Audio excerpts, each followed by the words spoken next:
Bonjour à tous et merci de nous rejoindre pour suivre avec nous cette nouvelle édition de 15 heures dont elles sont les faits marquants.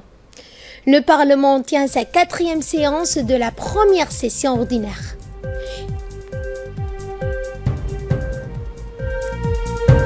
Et Djibouti donc réduit le niveau de sa représentation diplomatique au Qatar. Par ailleurs, la Coupe du Monde aura lieu donc en 2022.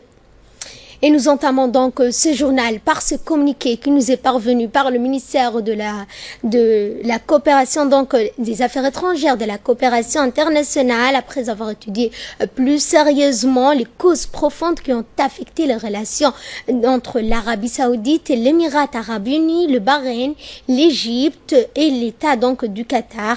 D'autre part, le gouvernement de la République de Djibouti annonce officiellement qu'il a pris décision de réduire le niveau de sa représentation diplomatique au Qatar. La décision du gouvernement djiboutien a été prise en guise de solidarité avec la coalition internationale de lutte contre le terrorisme et l'extrémisme violent, ainsi que les pays du Golfe et les pays arabes. Le gouvernement de la République de Djibouti, qui reste très attaché aux bonnes relations avec les pays frères arabes concernés, appelle les parties à résoudre le différend par la voie du dialogue et la coopération entre les pays arabes. Fin de citation.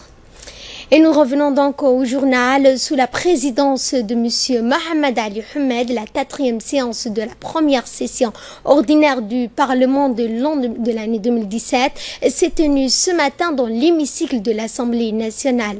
Cette séance a vu la participation du Premier ministre Abdelkader Kamel Mohamed, des ministres et de l'ensemble des parlementaires. L'ordre du jour de cette séance portait sur l'examen de 2 projets de loi. Le premier projet de numéro 188 portant ratification de l'accord de prêt pour le renforcement des compétences dans le secteur de la santé. Autre projet de loi numéro 192 portant réglementation de l'importation et de l'utilisation des aéronefs circulant sans personne à bord. Concernant le premier texte, il consiste à renforcer le développement d'un montage et les ressources humaines dans le domaine de la santé avec la formation de médecins spécialistes, des paramédicaux, du personnel psychosocial. Quant au second texte, il s'agit d'une première donc expérience de législation dans la réglementation de l'importation, l'utilisation des aéronefs circulants sans personne à bord ou drones. En effet, compte tenu de la situation sécuritaire qui prévaut dans la région et dans le souci de protéger la vie privée des citoyens, l'introduction des appareils pilotés à distance devant être déclarés au préalable aux autorités douanières. Ils ne seront livrés que sur présentation d'un certificat d'immatriculation. Enfin, le survol de certains sites classés zones sensibles prioritaires seront réglementés. Le président de l'Assemblée nationale a ouvert ses travaux en introduisant donc les textes examinés. Et des échanges et des débats ont ensuite été engagés entre parlementaires et membres exécutifs sur l'importance et la portée de ces textes de loi. Ces échanges ont été fructueux. Regardez. Vous aurez donc les images sur ces débats dans nos prochaines éditions. Et le Premier ministre Abdelkader Kamel Mohamed est intervenu pour expliquer donc et défendre auprès des députés les textes. Le Premier ministre a par ailleurs donc procédé ce matin à la remise d'une distinction à un officier supérieur italien des carabiniers. Le général Tullio Duzet a été élevé au rang d'officier de l'Ordre national du 27 juin. La cérémonie de remise de la médaille s'est déroulée en présence du directeur général de la police nationale, le colonel Abdullahi Abdi, le général de police somalienne Abdel Hakim Taher Saïd. Les forces des carabiniers entraînées depuis quelque temps, les forces de police et de sécurité somaliennes où les contingents se succèdent. Ces formations se déroulent à l'Académie de police d'Idriss Farah à Bani Nagad. Plus de 3000 policiers ont été formés à ce jour sur le sol national.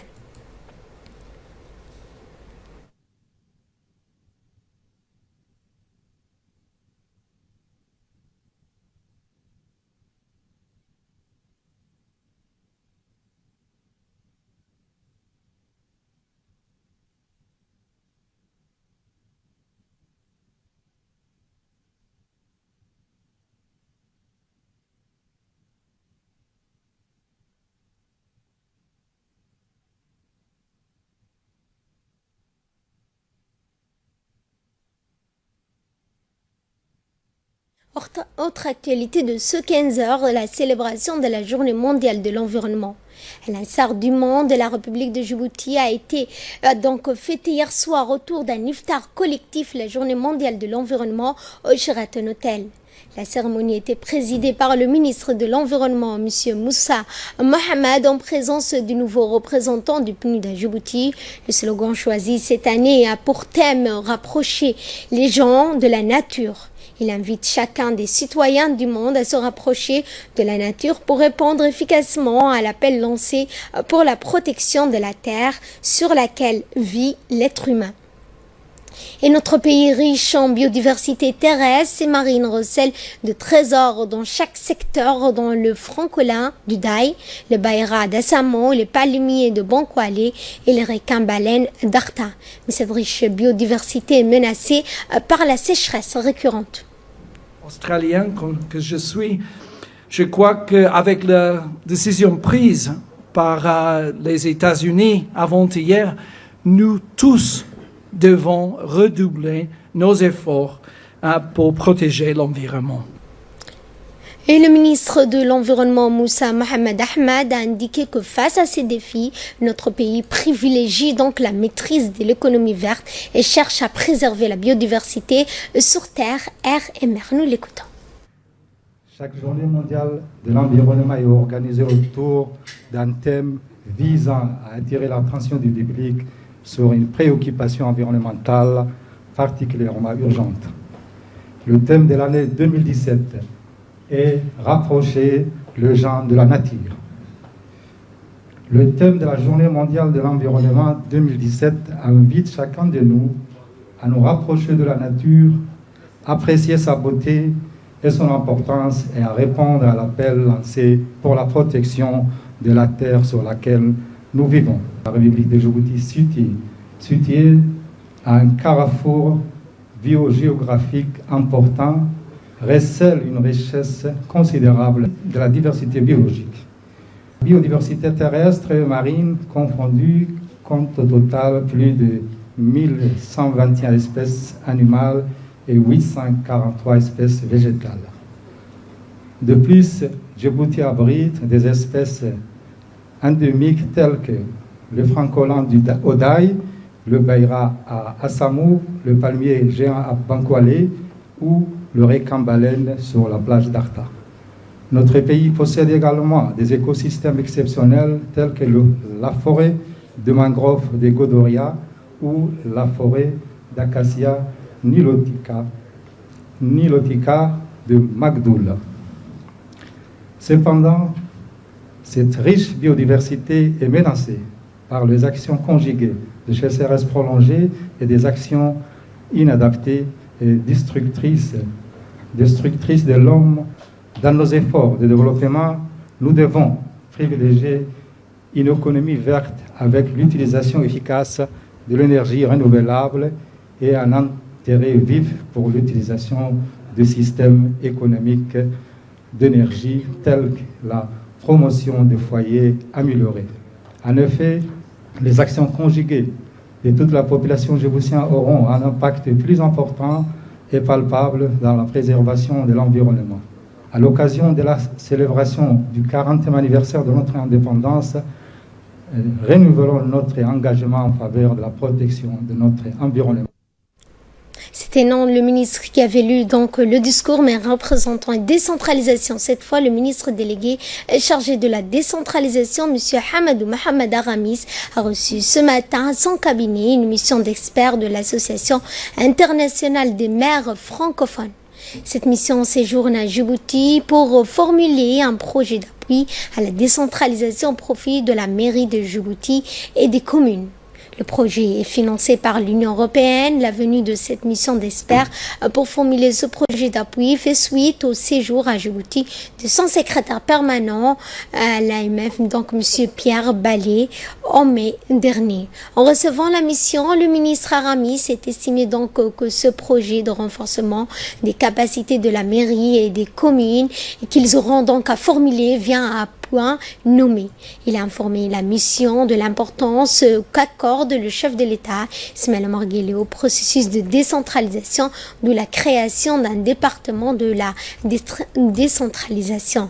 Et le ministère de l'Éducation nationale de la formation professionnelle a organisé hier soir un iftar collectif à la Corniche au profit de la famille de l'éducation. Cet iftar a eu lieu à la veille du 12e jour du mois béni du Ramadan. De très nombreuses personnalités, dont le ministre délégué à la décentralisation, les anciens ministres et donc le président de l'université de Djibouti étaient présents à cet iftar.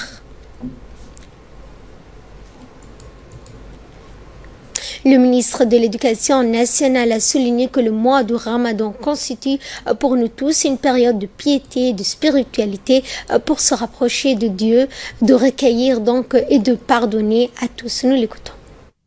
L'abstinence volontaire qu'est le jeûne, au-delà de ses mérites thérapeutiques, nous permet de prendre conscience de nos faiblesses. Nous en tirons donc beaucoup de leçons. Il est par ailleurs un moment de prise de conscience où nous remettons en cause nos défaillances et nos manquements dans nos vies privées, mais également professionnelles. En effet, en islam, le travail est une forme d'adoration. Et le prophète sallallahu alayhi wa sallam dit que le bon musulman est celui qui, lorsqu'il s'attelle à un travail, le perfectionne. En ces mois bénis, nous devons donc doubler d'efforts et repenser notre manière de travailler. Rigueur et conscience professionnelle doivent nous donner le temps, nous guider et constituer le maître mot. En cette période d'examen, je m'adresse particulièrement aux responsables administratifs et pédagogiques, aux examinateurs surtout, dans le devenir des milliers d'élèves et tributaires de la justesse et de la fiabilité de leur évaluation et de leur travail. Et à l'instar de la ville de Djibouti, les contingents de l'armée positionnés à Tadjoura ont marqué donc par des défilés et des parades militaires la célébration du 40e anniversaire de la création des FAD.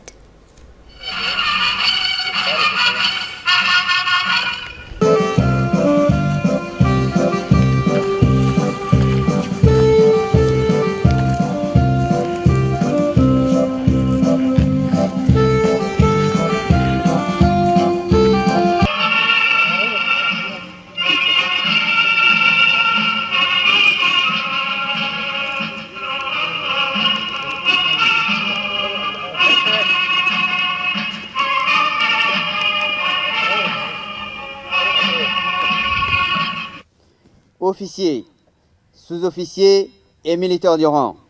L'anniversaire de notre armée est l'occasion pour nous d'évaluer nos missions et d'envisager de nouvelles perspectives dans le cadre de la montée en puissance de nos forces armées. À cette occasion, je tiens à vous exprimer ma fierté pour votre dévouement dans l'exécution de l'ensemble de vos missions, partout où vous êtes appelés à œuvrer pour la consolidation de la paix et la sécurité de notre pays. Au moment où nous célébrons notre 40e anniversaire, je voudrais, au nom des forces de défense et de sécurité du pays et au mon nom personnel, rendre un vibrant hommage à l'égard de son Excellence, M. Ismaël Omar Guelleh, président de la République, chef de gouvernement et chef suprême des armées, pour sa vision éclairée et sa ferme volonté qui a permis à notre jeune pays de maintenir sa stabilité et d'être aujourd'hui un acteur incontournable dans une région mouvementée.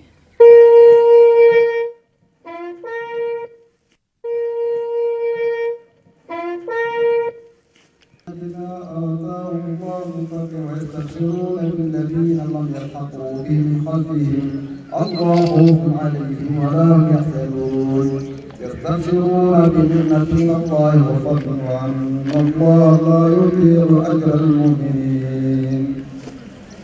بسم الله الرحمن الرحيم. اللهم اغفر لحينا وميتنا وشهيدنا وغائبنا Voici à présent quelques images du défilé qui s'est déroulé à Tadjoura.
Et Ali Sabieh, cette fois, le régiment interarmes d'Ali Sabieh a également marqué l'événement. Vous aurez donc toutes ces images dans nos prochaines éditions, mais dès là, donc, nous passons à Arta, où des militaires ont également défilé à Arta.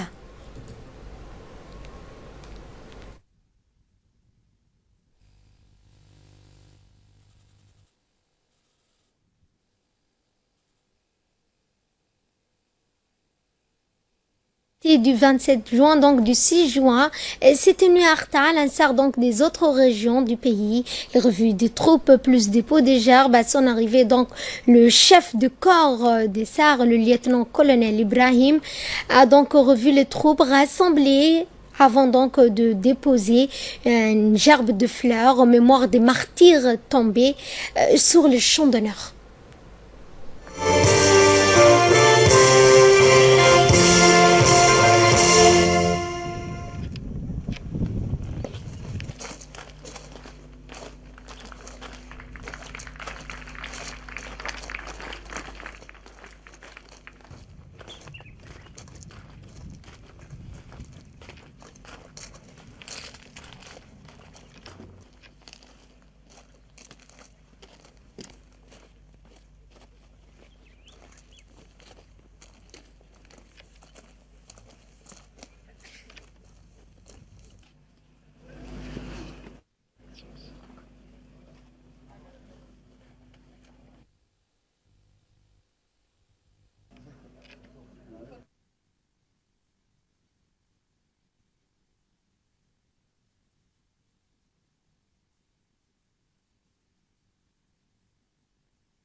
Et ensuite, donc, le chef de corps a procédé donc à l'ordre du jour et les mots du général Zakaria Cher Ibrahim que je vous propose d'ailleurs de suivre.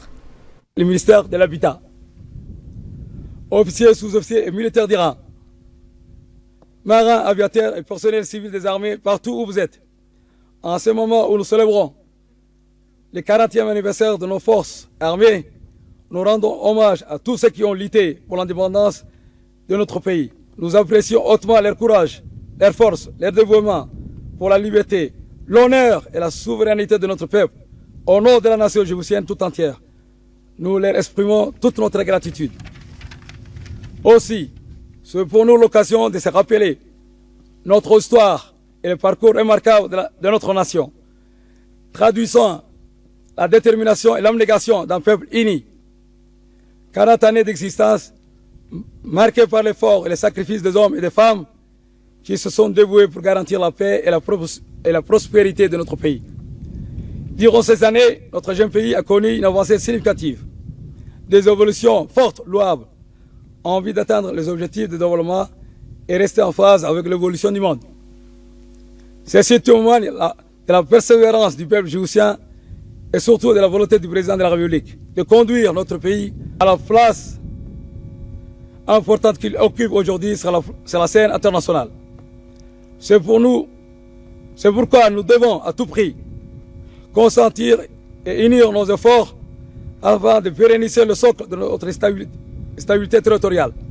Surtout que notre pays se trouve. Et à l'occasion du début du mois du sacré du Ramadan, la direction de l'hôpital de pneumopsychologie, Dr Shakib Saad, a procédé ce matin à une opération de remise de produits alimentaires à plus de 30 personnes de l'hôpital.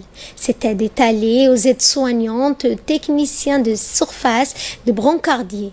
Ces denrées alimentaires sont composées de sacs de farine, de riz, d'huile de date, ce dont a été distribué aux personnes les plus nécessiteuses de l'hôpital. La direction de l'hôpital donc a voulu que cet événement donc de solidarité et cet acte de solidarité soulage le quotidien des familles démunies donc dans l'enceinte de cet hôpital. Et de là, nous passons à l'actualité internationale. La tenue de la Coupe du Monde 2022 au Qatar pourrait être remise en cause. La crise diplomatique qui secoue la région du Golfe peut faire perdre aux riches Émiratis pétroliers l'organisation de cet événement déjà très critiqué pour les mauvaises conditions des travailleurs dans les chantiers liés à la Coupe du Monde. Une nouvelle affaire vient écorer donc l'image du Qatar. En effet, donc, les Émirats arabes unis, le Bahreïn, l'Égypte, le Yémen ont annoncé qu'ils avaient rompu tout lien avec le Qatar au motif que Doha appuyait les groupes extrémistes qui sévissent dans la région. Quelques heures après ces annonces, des experts ont mis en garde contre le potentiel menace donc dans le mondial. Dans un communiqué publié hier, la FIFA a déclaré qu'elle était en contact régulier avec le comité d'organisation de Qatar 22 et se gardait de tout commentaire pour le moment. Voilà, c'est tout pour cette édition des 15h. Merci à vous de l'avoir suivi. Je vous retrouve dans un instant pour le focus.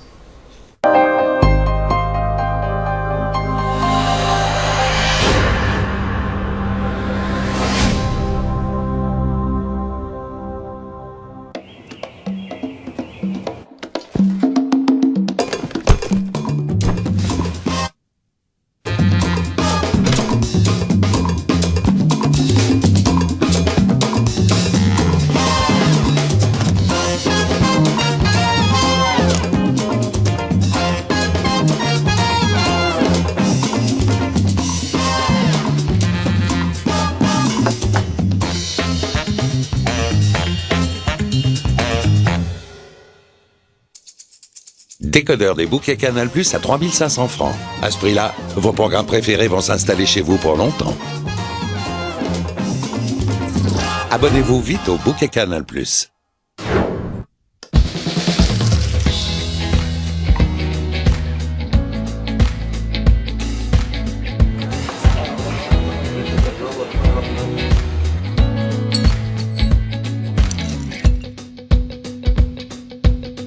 Je savoure le moment, personne ne peut m'arrêter, rien ne pourra me déprimer.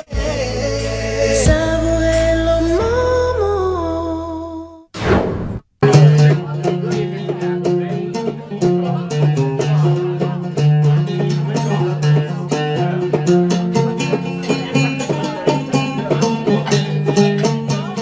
Sheraton Hotel de Djibouti vous invite à venir partager des soirées ramadanesques sous sa somptueuse tente Al Khaïma. Savourez un grand buffet iftar, plus dîner composé de plats orientaux dans une ambiance musicale traditionnelle. Réservez au 21 32 86 20 ou le 21 32 80 00. TJM SARL Compagnie est une usine qui produit des tomates concentrées à Djibouti. Vous trouverez à la compagnie TJM les tomates Mariama à 70 grammes, les tomates Alvima à 70 grammes et les tomates Safi à 50 grammes. Ce sont des produits naturels, de bonne qualité et à des prix abordables. Les recettes préparées avec ces tomates sont si riches et savoureuses. Les tomates Mariama, Alvima et Safi sont des plats délicieux. Pour plus d'informations, veuillez contacter le 21 35 77 14.